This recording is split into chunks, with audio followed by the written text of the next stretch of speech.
ইতিহাসে কিছু ঘটনা আছে যার উত্তর আজও কেউ খুঁজে পায়নি। আজ আমরা জানব এমন এক রহস্যের কথা যা ২০০০ বছর ধরে গবেষকদের বিভ্রান্ত করে রেখেছে। খ্রিস্টপূর্ব ৭৯ সাল ইটালির পম্পেই শহর ছিল এক সমৃদ্ধ নগরী, রঙিন দেয়াল, ব্যস্ত বাজার আর আনন্দমুখর মানুষে ভরা। কিন্তু ঠিক একদিনে সবকিছু থেমে যায়।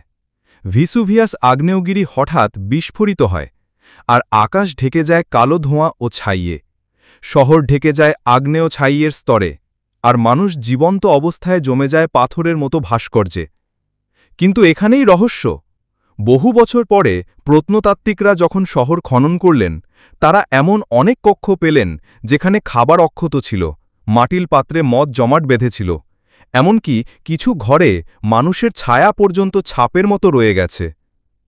কেউ কেউ বলে পম্পেই শহরে শুধু আগ্নেয়গিরি নয়, আরও কিছু ঘটেছিল, এমন কিছু যা চিরকাল গোপন রয়ে গেছে। ইতিহাসের আরও অজানা ও রোমাঞ্চকর গল্প শুনতে চ্যানেলটি সাবস্ক্রাইব করুন, আর ভিডিওটি ভালো লাগলে শেয়ার করতে ভুলবেন না।